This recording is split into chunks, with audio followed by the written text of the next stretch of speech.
आप सभी भाई बहनों का आध्यात्मिक ज्ञानात्मक चैनल की ब्रह्म मुहूर्त ज्ञान उपदेश कक्षा में एक बार फिर स्वागत है। आज की चर्चा का विषय है जीवन की सांसें।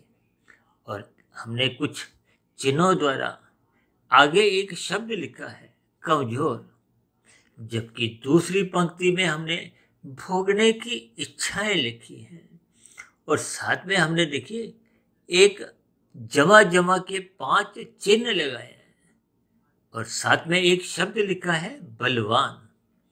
इसका अभिप्राय क्या है? भोगने की इच्छाओं का अभिप्राय देखिए, आपके मरे जो 5 भोग्य विषय हैं जिनको शास्त्रों में देखिए गंध, रस, रूप, स्पर्श और शब्द कहा गया है, और जिसको मैंने देखिए अक्सर अपने वीडियो में इनको सरल शब्दों में सुख, सुविधा, स्वाद, सम्मान, सत्ता, ये 5 ऐसों से जोड़ा है। और वर्तमान कलयुग में देखिए एक साधारण मनुष्य की इन्हीं 5 ऐसों की प्राप्ति के लिए, यानी कि सुख सुविधा के साधन जुटाने के लिए, स्वाद भरे व्यंजनों के लिए कहो, सत्ता के लिए कहो, सम्मान के लिए कहो, ये सभी स्थितियां अक्सर हम अपने जीवन में प्रत्यक्ष रूप से अनुभव कर ही सकते हैं। जबकि आपका मेरा मिला हुआ जीवन देखिए हर क्षण कमजोर होता जा रहा है। हम सभी भाई बहन के स्थूल शरीर निरंतर देखिए जब माता के गर्भ में हम आते हैं, यानी कि जब आत्मा प्रवेश होती है तो आपका मेरा एक स्थूल शरीर का निर्माण प्रक्रिया आरंभ होती है। आत्मा के आने से ही वो निर्माण प्रक्रिया को हो, आपके शरीर का बनना को हो, यानी कि हम 9 माह 9 दिन तक, जो शास्त्रों में ही एक कार्यकाल गर्भकाल का बताया गया है, कम अधिक भी हो जाता है, तो उस अवस्था विशेष में ही आपका हमारा जीवन कमजोर हो जाता है। क्योंकि जैसे ही हम गर्भकाल की स्थिति में आत्मा प्रवेश होती है तो हम सभी भाई बहन देखिए जाति, आयु और भोग ये प्रारब्ध में लेके आते हैं, भाग्य में लेके आते हैं, और ये सब का ही भाग्य ये अलग अलग होते हैं। भाग्य का अभिप्राय देखिए जाति, आयु, भोग से होता है। अब माता के गर्भ में आ गए हैं तो इंसान जोनी, कोई पशु जोनी में गया है तो वो भी एक प्रारब्ध लेके गया, कोई पक्षी जोनी में गया है तो उस अंडे के बीच में जो एक जीव पनप रहा है वो भी एक प्रारब्ध लेके आया। कोई कीड़ा मकोड़ा है, कोई पेड़ पौधा है, यानी कि भौतिक जगत में, भौतिक प्रकृति में जो 84 लाख प्रकार की जोनियां बताई गई हैं, जिसमें देखिए 80 लाख प्रकार की जोनियों का आंकड़ा तो नीचे की जोनियों का है। दंडमय जोनी है, तामसी जोनियां हैं। ये तामसी जोनियों का अभिप्राय देखिए, जैसे हम संसार में देखते हैं ना कि जेल बने होती है। जेल का अभिप्राय देखिए वहां कोई सम्मान की स्थितियां नहीं होती, वहां एक आवश्यक पुरुषार्थ करना होता है। और पशु पक्षी भी आप देखोगे ना, अपने सारा दिन वो अपने भोजन की तलाश में ही लगते हैं, घूमते फिरते हैं। अब उनको रहने की कोई सुविधा नहीं है, पहनने को कोई वस्त्र नहीं है। देखिए ये मात्र आपने एक भावार्थ समझना है ताकि हम सभी भाई बहनों को अपने मिले हुए जीवन की महत्ता का बोध हो। अब भगवान श्री कृष्ण जी ने गीता में आपके हमारे शरीर को, भले ही ये तामसी है, ये पृथ्वी जल अग्नि वायु आकाश का बना है, जबकि आपके हमारे जो 5 भोग्य विषय हैं वो भी तामसी है, उनको सूक्ष्म भूत शास्त्रों में कहा गया है, तन्मात्रा भी कहा गया है। ये भोग विषय गंध, रस, रूप, स्पर्श और शब्द, इनके परिणाम के फलस्वरूप ही आपके हमारे एक गर्भकाल की स्थिति बनती है। देखिए इन सभी स्थितियों को अक्सर मैं बार बार कहता हूँ ज्ञान पूर्वक समझना चाहिए, ताकि आपके हमारे जीवन का लक्ष्य है ये जन्म मरण से ऊपर उठते हुए परमात्मा को पाने का बने। क्योंकि भगवान श्री कृष्ण जी ने बार बार कहा है ये जगत दुखालय है।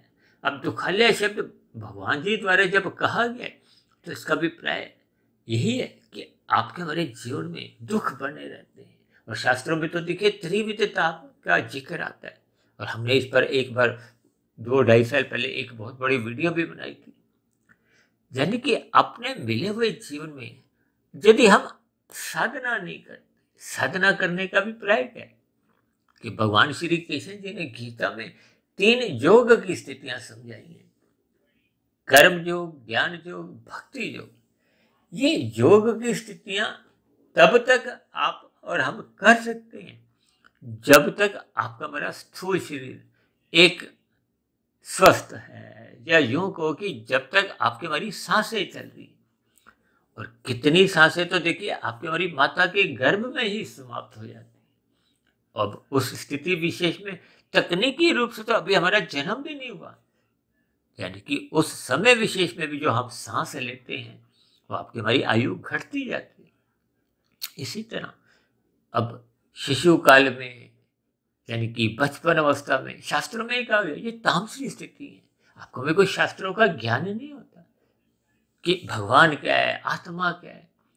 ऐसा ज्ञान तो देखिए अक्सर आजकल राजसी मनुष्यों को भी कोई विशेष नहीं होता कि बचपन अवस्था के बाद जब किशोर अवस्था आरंभ होती है तो फिर किशोरावस्था में मनुष्य का रजोगुण बढ़ने लगता है।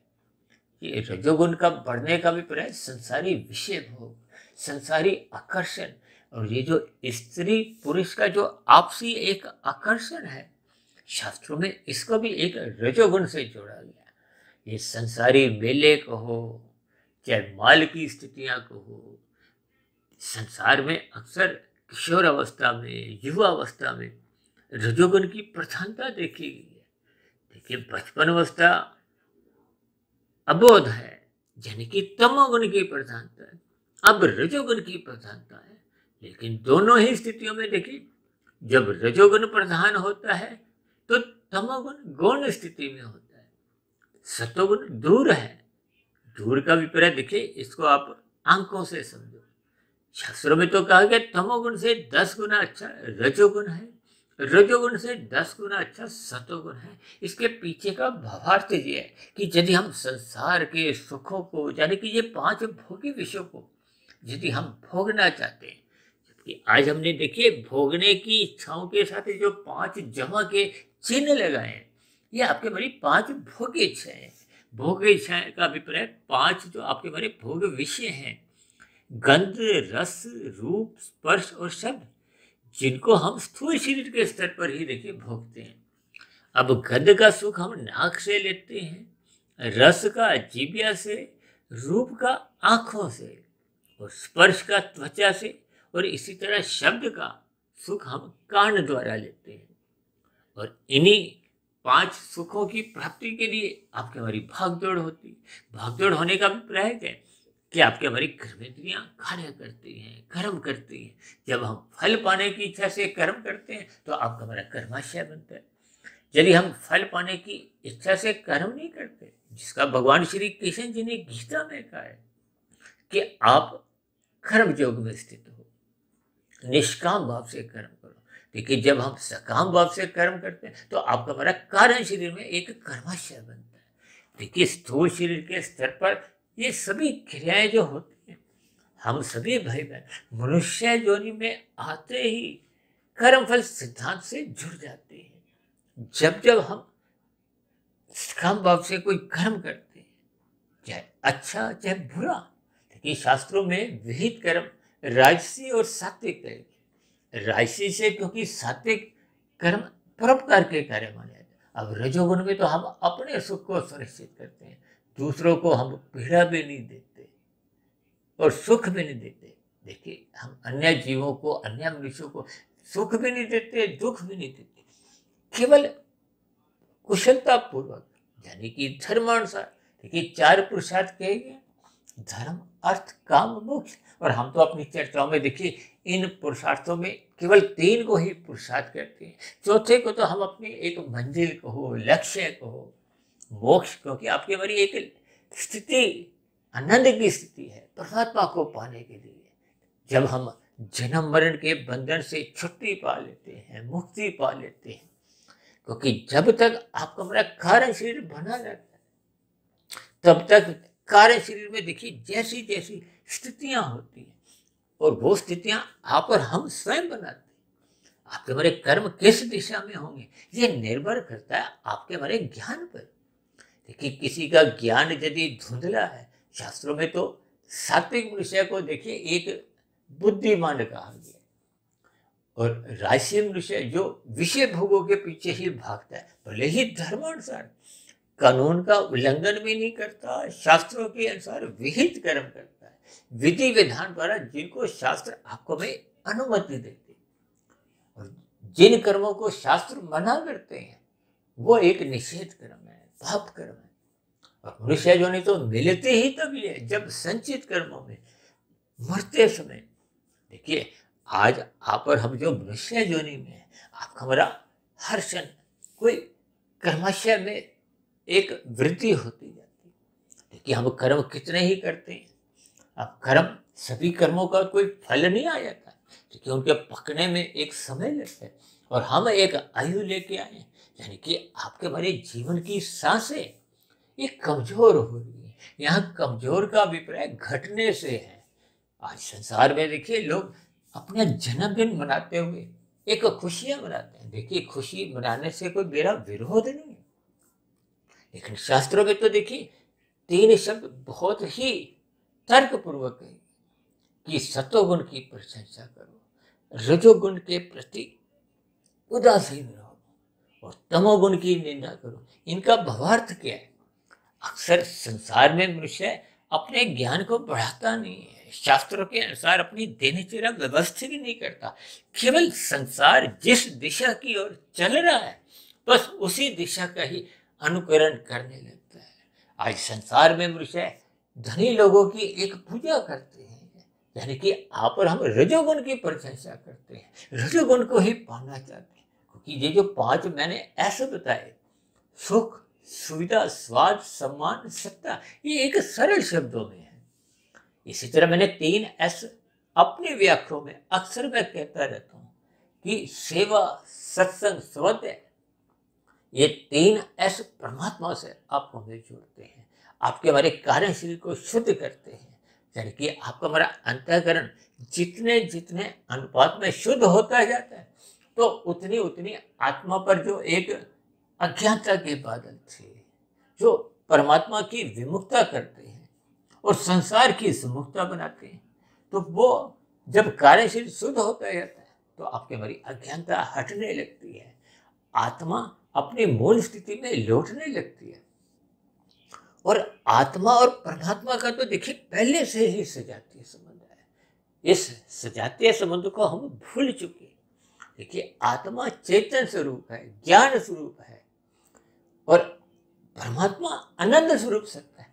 अब ऐसी कोई आत्मा नहीं है जो सुख नहीं चाहती, और सुख भी हम कौन सा चाहते हैं?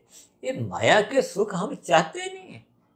यदि चाहते होते तो फिर हम इनको बार बार भोगते, और ये संसारी सुख जो आपके बारे भोगने की जो इच्छाएं हैं, ये आपके बारे तृप्ति नहीं करती, अल्पकालिक सुख होते हैं। अक्सर हम रसगुल्ले को एक उदाहरण रूप में लेते हैं कि आप पहला रसगुल्ला खाते हो, अच्छा लगता है, दूसरा तो उतना अच्छा नहीं लगता, और तीसरा दूसरे की तुलना में भी अच्छा नहीं लगता।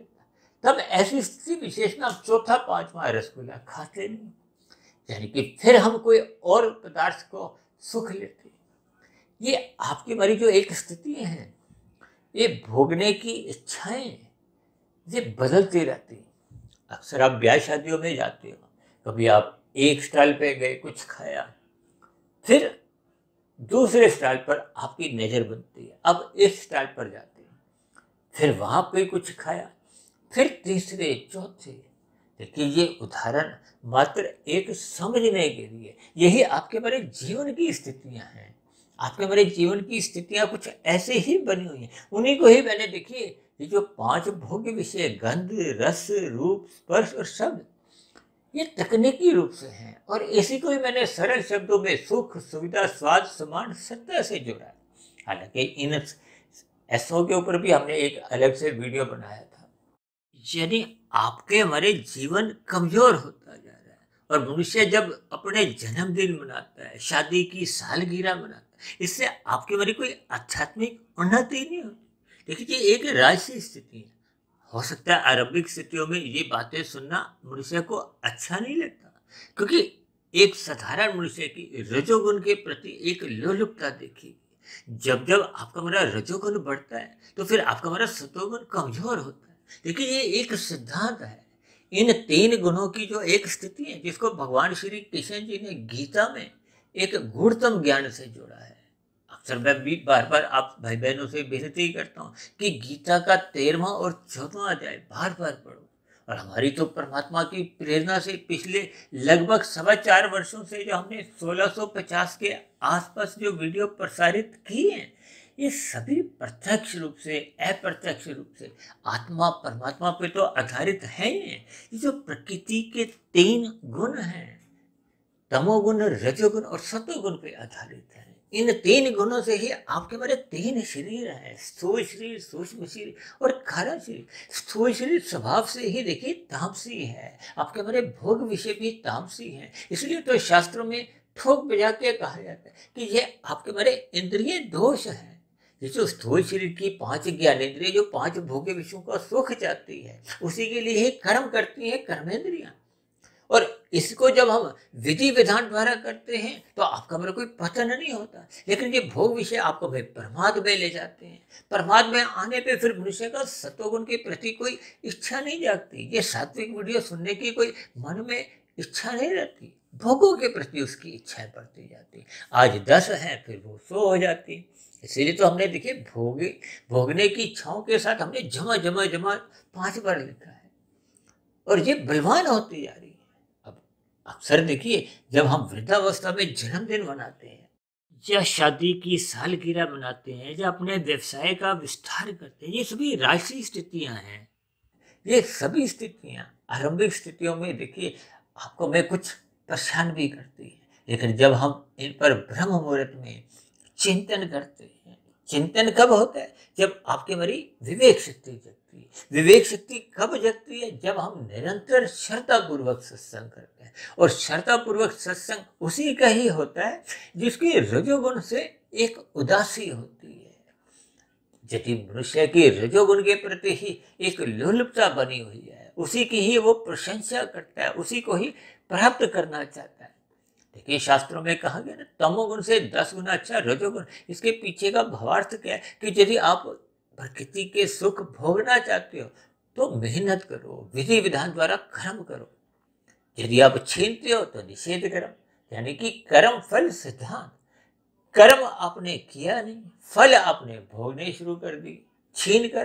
देखिए, जब आप फल पहले खाते हो, कर्म आपने किया नहीं, तो आप छीन के ही खाओगे ना, तो फिर ये पाप कर्म है। पाप कर्मों का कर्माशय आपका बढ़ेगा। जब पाप कर्मों का कर्माशय बढ़ेगा तो कारण शरीर में असंतुलन की स्थितियां बढ़ने आरंभ हो जाती है, जो मरने के बाद फिर अधोगति का कारण बनती है। देखिए, मैं प्रतिदिन इन सभी स्थितियों का कर्मबद्ध तरीके से, जैसा जैसा हमारे देखिए वीडियो का कुछ नाम होता है, उसके अंतर्गत हम अपनी चर्चाओं को आगे एक गति देते हैं, दिशा देते हैं। आज क्योंकि हमारा देखिए एक जीवन की सांसों का अभिप्राय उम्र से है, हम सभी अपनी सांसें लेके आते हैं। और सांसों का अभिप्राय देखिए, जब भी आपकी हमारी दिनचर्या व्यवस्थित है, सात्विक भोजन लेते हैं, तो हम अपना नियमित जीवन जीते हैं। आपकी हमारी सांसें कमजोर नहीं होती। और यदि हम देखिए राशि भोजन, गरिष्ठ भोजन लेते हैं, अब शाही पनीर, मलाई कोफ्ता, राजमा चावल, देखिए ये उदाहरण के लिए खीर, ये सब जब हम गरिष्ठ भोजन लेते हैं, अधिक मात्रा में लेते हैं, अक्सर ब्याह शादी में कुछ ऐसी ही स्थितियां आपके हमारे अनुभव में आती। देखिए, शास्त्रों में तो यहाँ तक भी क्या, हमने एक वीडियो बनाई थी स्वस्थ स्थूल शरीर की कसौटी, जिसमें देखिए हमने अपने पेट के भीतर में जो वात कफ पित्त की जो स्थितियां हैं, उनका संतुलन होने पे ही आपका हमारा शरीर स्वस्थ रहता है। जठराग्नि काम करती है, और ये जठराग्नि सूर्य से संबंध रखती है, और सूर्य शाम को डूबते ही वो एक मंद स्थिति में आती है। अब हम मंद स्थिति का अभिप्राय, जब हम गैस सिम पे होती है तो उस पर आपकी मेरी रोटी दाल चावल पकते नहीं है। ठीक इसी तरह जब हम ब्याह शादियों में देखिए 10 बजे जाते हैं, 11, 12, 1 बजे तक खाते पीते हैं, तो फिर वो खाया पिया पचता नहीं है। जब वो पचता नहीं है तो वो विषैली स्थितियां उत्पन्न करता है, तो वो रोगों को निमंत्रण देता है। देखिए, इस ज्ञान विज्ञान को मनुष्य समझता नहीं। इन पर हमने विस्तार से चर्चा स्वस्थ स्थूल शरीर की कसौटी में की थी। लेकिन आज हमारा विषय क्या है कि यदि हम राजसी भोजन अधिक लेते हैं, और आजकल तो लोग देखिए एक तामसी भोजन भी लेने लगे हैं, मांसाहार भोजन का सेवन करते हैं, मादक पदार्थों का सेवन करते हैं, ये सिगरेट, शराब और ये गुटखा, तंबाकू, जो कुछ ऐसी स्थितियां व्यवहार में आप देखते हो, तो ये आपकी हमारी आयु और अधिक घटाते हैं। जब हम अधिक हाय तौबा करते हैं, भागदौड़ करते हैं, भयभीत रहते हैं, आज मनुष्य देखिए अपना जीवन प्रसन्नता पूर्वक नहीं बिता रहे, क्योंकि संसार की कुछ स्थितियां ऐसी बढ़ चुकी हैं कि सभी मनुष्य देखिए अधिक से अधिक धन कमाने में, अब उनमें लोभ प्रवृत्ति, फिर संग्रह प्रवृत्ति। अब देखिए एक संसार में कितने ही ऐसे मनुष्य हैं जिन्होंने अपने 70 साल की आयु में देखिए जितना धन खाया है उससे 1000 गुना उनके पास पहले ही रखा है, फिर भी वो हाय तौबा करते हुए अपने मिले हुए जीवन को व्यवस्थित नहीं रख पाते। यानी कि उनके जीवन में सेवा, सत्संग, स्वाध्याय आरंभ ही नहीं होते।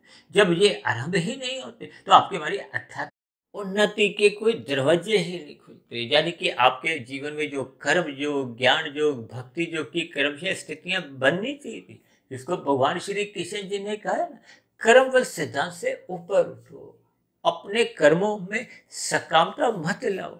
सकामता लाते ही हम कर्म व सिद्धांत के अंतर्गत बंध जाते हैं, और योग की स्थितियां आपको हमारे जन्म मरण के बंधन से एक मुक्ति की ओर ले जाती है। योग का अभिप्राय है आत्मा और परमात्मा की सुख।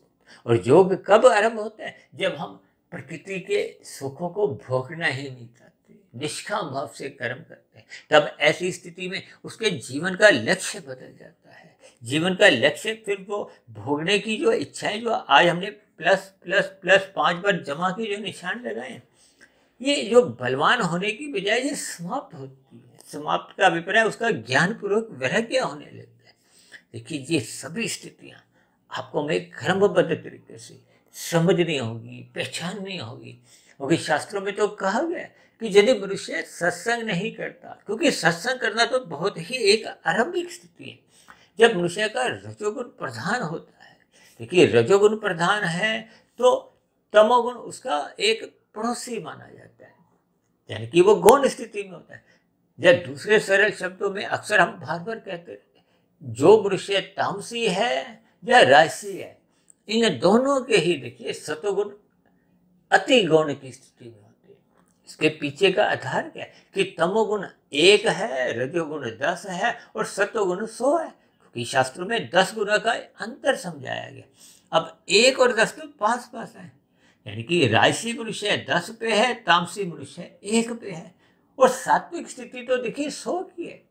अक्सर ये जो शास्त्रों में विभिन्न प्रकार के कर्म कांड, विशेष रूप से देखिए भारत में जो हर दूसरे तीसरे दिन कोई जयंती आ जाती है, कोई पर्व मनाया जाता है, या हर 6 महीने बाद जो नवरात्रि की स्थितियां आती हैं, ये सभी कर्म कांड आपको हमें ज्ञान पूर्वक करने चाहिए। ये आपका हमारा सत्वगुण बढ़ाते हैं, परमात्मा की ओर ले जाते हैं।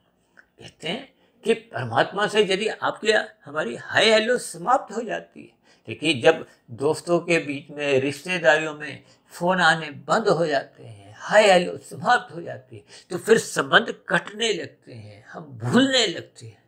इसीलिए तो शास्त्रों में देखिए ये विभिन्न प्रकार की धार्मिक स्थितियां कर्मकांड रूपी बनाई गई। इनको ज्ञान पूर्वक करने से आपका हमारा क्रमिक सत्वगुण भी बढ़ता है, परमात्मा से प्रीति होने लगती है, और माया से, संसार से ज्ञान पूर्वक एक क्रमबद्ध तरीके से वैराग्य होने लगता है। अक्सर मनुष्य इन सभी स्थितियों पर विचार नहीं करता। विचार नहीं करने का अभिप्राय क्या है कि जब उसकी बुद्धि राजसी होती है, राजसी बुद्धि को एक धुंधली बुद्धि से जोड़ा जाता है, और धुंधली बुद्धि में तो देखिए अपना या अपने परिवार का ही एक हित नजर आता है, उसको अपने कर्तव्य कर्मों का बोध ही नहीं होता। क्योंकि धुंधली स्थिति में हमें अधिक दूरी का नजर नहीं आता, मरने के बाद की स्थितियों का कुछ आपको में ज्ञान नहीं होता। देखिए, कर्म फल सिद्धांत अनादि काल से, ऐसा नहीं कि कलयुग में ही क्रियाशील होता है, ये तो अनादि काल से ये एक सिद्धांत है।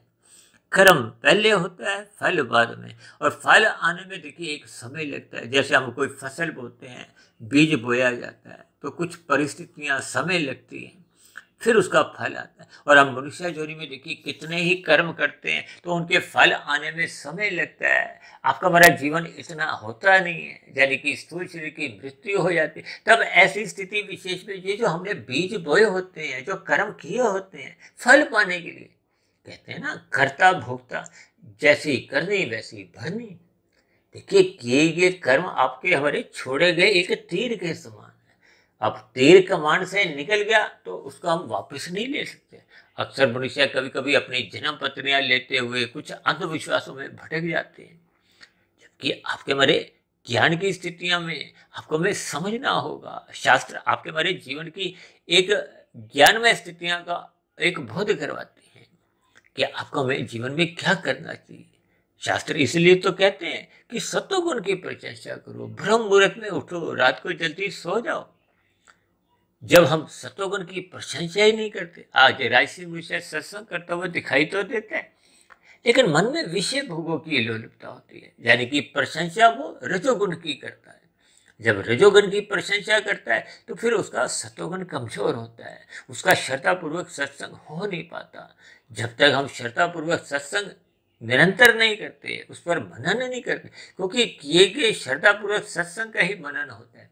यदि हमने सुना ही नहीं तो फिर हम मनन कैसे करेंगे? जब मनन नहीं होगा तो फिर आपका हमारा कार्य शरीर में शुभ संस्कार ही नहीं बनता, क्योंकि मन बुद्धि के स्तर पर जब हम निरंतर चिंतन करते हैं, मनन करते हैं, शोध करते हैं, ये एक लंबी प्रक्रिया में फिर कार्य शरीर में जाके शुभ संस्कार बनते हैं। पहले के बुरे संस्कार क्रमशः कमजोर पड़ते हैं। देखिए शुभ संस्कार बनाने में ये जीवन भी छोटा पड़ जाता है, और बुरे संस्कार समाप्त करने में भी ये जीवन छोटा पड़ जाता है। इन सभी स्थितियों के आप हमें भावार्थ समझने होंगे, यानी कि अपने मिले हुए जीवन में अपनी घटती आयु का कहो, स्थूल शरीर की एक क्षीणता का कहो।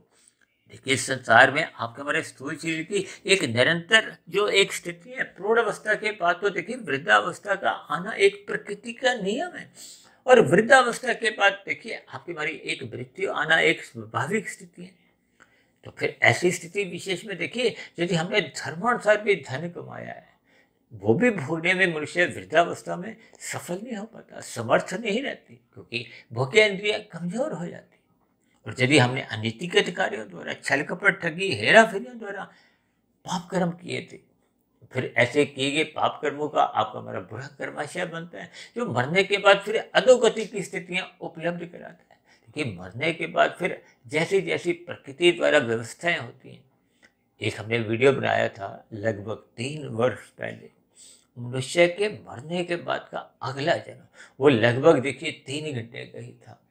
उसको भी लोगों ने देखिए कोई कर्मबद्ध तरीके से आरंभ से अंत तक एक ही समय में सुना नहीं, कुछ आज सुना, कुछ कल, कुछ परसों, ऐसे।